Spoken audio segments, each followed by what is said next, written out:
Alejandro Perez, my fiancé, who hadn't shown any sign of life for an entire week, finally called. However, he immediately started questioning me the moment I answered. Clara Fernandez, what is wrong with you? Our families have already decided the time and place of our wedding. How can you just cancel it like that? I was about to respond when he interrupted, continuing his outburst. How many times have I told you that Raquel's health is delicate? Even a cold could easily worsen. I need to be by her side to make sure she's okay at all times.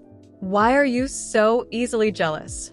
Don't you care about her life at all? That's just how life is. I couldn't help but smile bitterly. Last night, I had gone out alone to make the wedding arrangements. On my way home, a speeding truck hit me. I tried to call Alejandro before losing consciousness, but all I heard was that the call went to voicemail. He had deliberately rejected my call. It wasn't until I was on the verge of passing out that a message appeared on my blood-stained phone screen.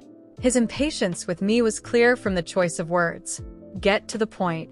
Realizing I hadn't responded immediately, he soon sent another message. What's wrong with you? Why do you have to call me while I'm trying to comfort Raquel? Don't you know she could hurt herself when she's emotionally unstable? Even after I woke up, Alejandro continued his rant, scolding me. Suddenly, Melissa stormed into the room and threw my phone on the floor. Alejandro, are you crazy? Clara was involved in a traffic accident last night. A truck hit her, twice. If we hadn't gotten her to the hospital in time, she would have died. Can't you tell the difference between a cold and a traffic accident? Melissa's voice was sharp with frustration. Alejandro chuckled in response to what she said. You're lying to a trained doctor, Melissa. You really overestimate your intelligence. And with that, he hung up. Melissa heard the call and clenched the phone tightly. Before I could say anything to console her, her phone began to ring. It was a call from her fiancé, Carlos Sanchez, who also happened to be Alejandro's childhood friend. Melissa, what are you and Claire up to? Don't you realize Raquel got so worked up with jealousy that she almost had an attack? Can you imagine what could have happened if Alejandro and I hadn't been here? Don't you care about her life at all? The Sanchez family will never welcome such a cruel woman. I don't care if you want to cancel the wedding. Melissa was so upset that she almost cursed out loud. However, she realized Carlos had already betrayed her by cursing out her entire family. I struggled to take her hand. Don't get angry, Melissa. They're not worth it. Melissa looked at the medical devices connected to my body, her eyes brimming with tears. Clara, does it still hurt? I smiled and shook my head. I no longer felt any physical pain. The deepest pain had come when Alejandro hung up on me.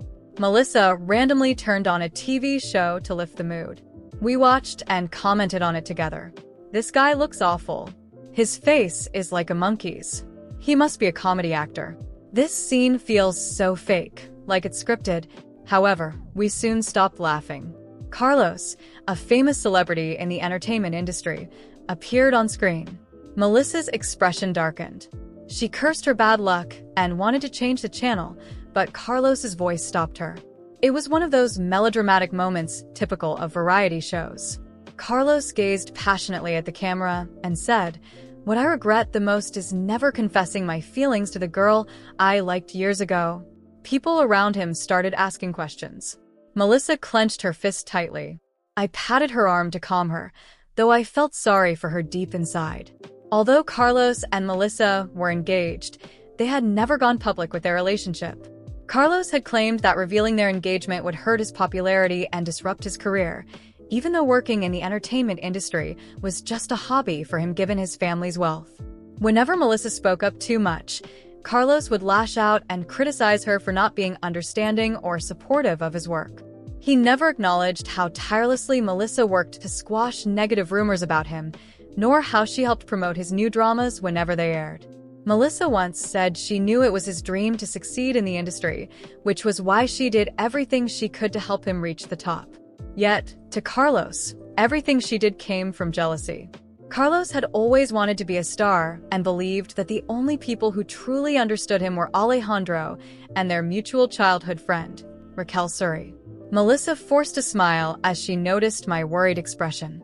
It's okay, Clara. We've already decided to cancel our weddings, right? We'll just notify their parents later. Once this is over, we'll be free." I nodded with tears in my eyes. To my surprise, I received a call from Alejandro that night. He sounded annoyed. "Clara, why are you being so irrational? Raquel had a cold. I was there to help her recover. You always think the worst of everything. You decided not to attend the scheduled banquet. Something so trivial. Our parents are waiting for you alone. Clara, be reasonable. Don't make me come to you." Normally, I would have felt sad after being coldly reprimanded by Alejandro and would have ended up accepting his accusations. "Alejandro, since I've decided to cancel the wedding, there's no point in attending this banquet, right?" The phrase "cancel the wedding" infuriated Alejandro even more. He started shouting in anger. "Do you even hear yourself right now? You sound like a crazy woman making decisions based on emotions. I never realized how irrational you really are. I took the initiative to call you. Is it so hard to step back? Everyone is waiting for you here. How much more do you want to embarrass us? You have to come today. Tell me where you are and I'll pick you up right now." I looked at the hospital blanket with its name embroidered on it. I suddenly felt extremely tired. "I'm at the Icon Hospital. Can you pick me up here?" After 2 seconds of silence, I could hear him scoff. "Clara, you're lying just to get me to treat you better. Is that why you said such a thing?" I closed my eyes and let out a bitter laugh. I knew exactly how this would end. I also knew that no matter how bad I felt, he would always prioritize his own needs. Despite knowing all this, I still harbored a sliver of hope. Suddenly, a wave of nausea hit me. I leaned over the edge of the bed and began to vomit. Alejandro remained oblivious and continued speaking in a superior tone. "If you want to throw a tantrum, do it on your own. Don't drag Carlos's fiancé into this." They had agreed to meet with their parents to discuss and finalize their wedding date. Now she's nowhere to be found. Just because you can't handle your own relationship, you've decided to involve others. You even used your own life as an excuse. Don't you think you've gone too far? If I let you get away with it this time, you'll hurt yourself on purpose just to make me do something. No matter what happened, Alejandro would always believe that I orchestrated everything to manipulate his sympathy. At a party last year, Raquel had given me food I was allergic to, causing a high fever that almost took my life. Even then, Alejandro had looked at me coldly and said, "Clara, the way you deceive people makes me sick. You didn't want to marry into my family. You've already tricked my parents into approving our marriage. Why are you still pretending?" To Alejandro, I was a ruthless woman using self-destructive methods to ruin his relationship with Raquel.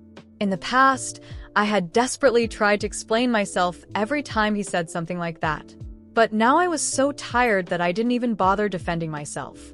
"Alejandro, I want to cancel the wedding once I recover." After I hung up the call, I felt lighter for the first time in months. The weight I had been carrying on my shoulders had finally lifted. I no longer had to try to please Alejandro or exhaust myself justifying things he would never understand. Melissa sat beside me, still furious over Carlos's words.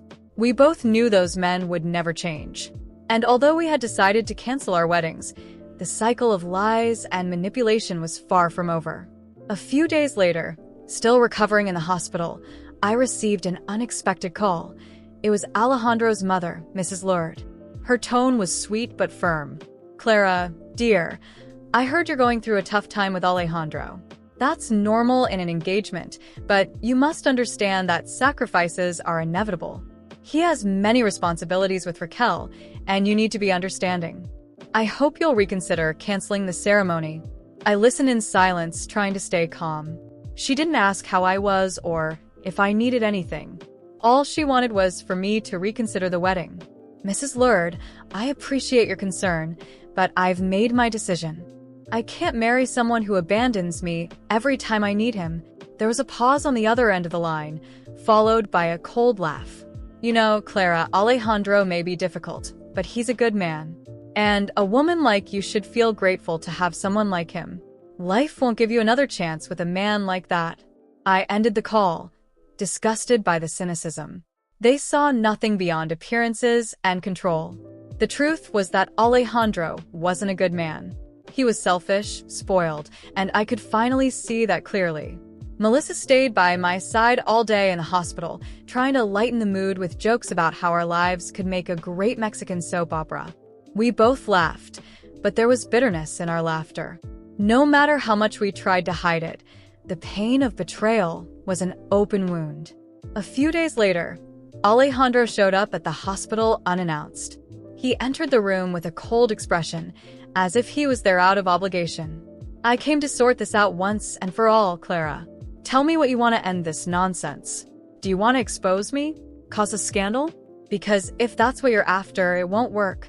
I stared at him, unable to believe how far his arrogance could go. "I don't want anything, Alejandro. I just want you to leave me alone." He laughed, as if I had just told the funniest joke in the world. "Of course you want something. Women like you always want something." Melissa stood up, furious, and stepped toward him. "That's enough, Alejandro. You left her in the hospital to chase after Raquel, and now you have the nerve to come here and insult us." He ignored her completely and turned to me. "I knew you'd drag Melissa into this mess. It's not enough for you to ruin our relationship. You want to destroy others' lives too? Leave, Alejandro," I whispered, exhausted. "Not before making one thing clear," he said, leaning over the bed. "You are never enough for me, and you never will be." As soon as he left, I felt a knot unravel in my chest. It hurt to hear those words, but I was finally free.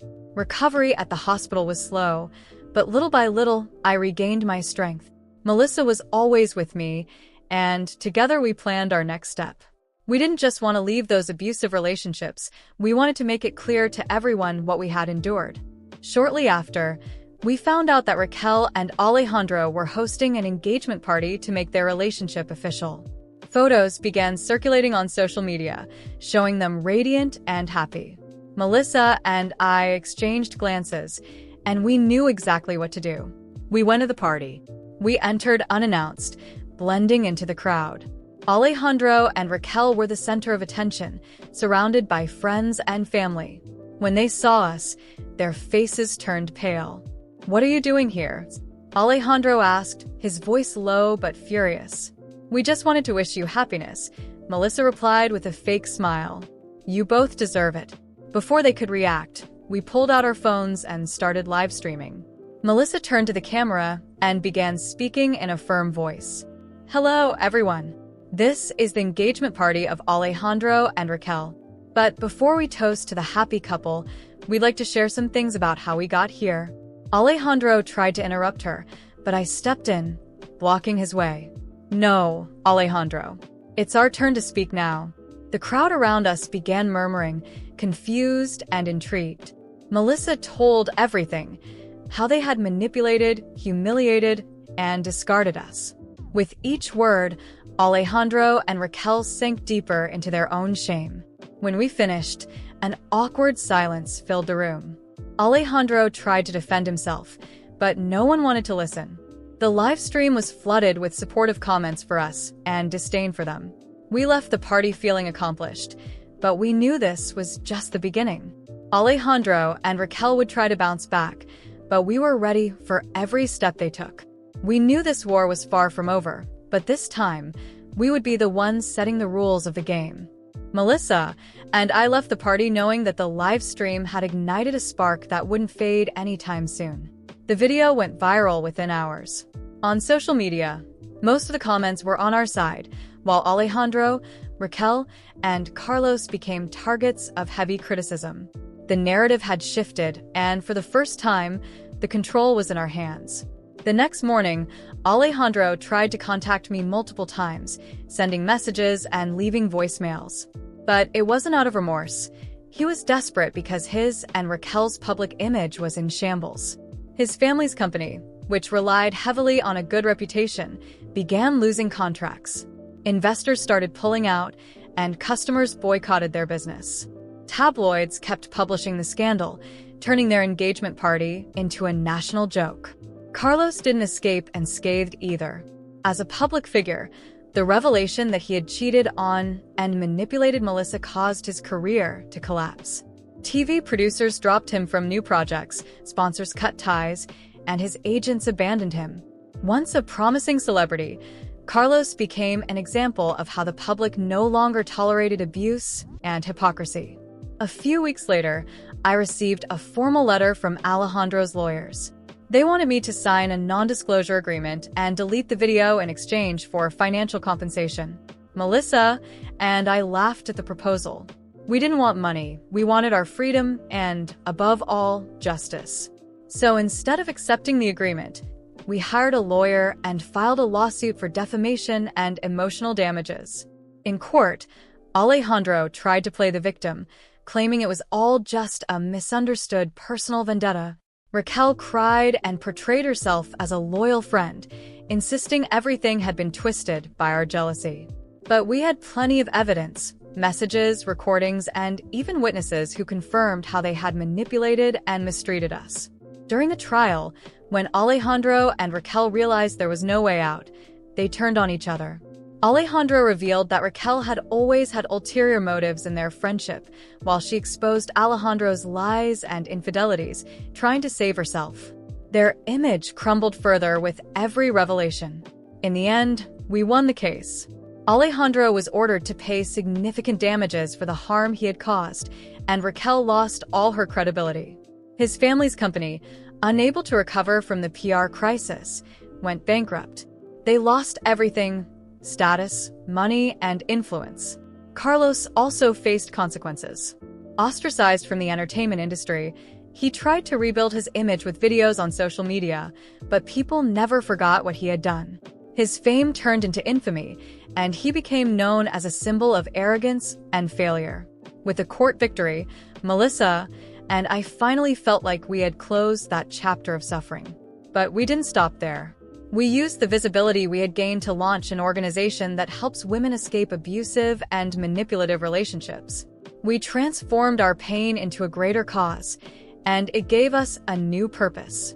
Years later, at a charity event organized by our foundation, I saw Alejandro for the last time. He was unrecognizable, worn down, without the arrogant glow he once had, volunteering and asking for donations. When our eyes met, he tried to speak to me, but I simply smiled and walked away, knowing that he no longer had any power over me.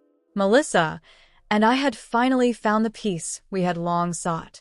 We discovered new paths, built genuine friendships, and, most importantly, learned to value ourselves.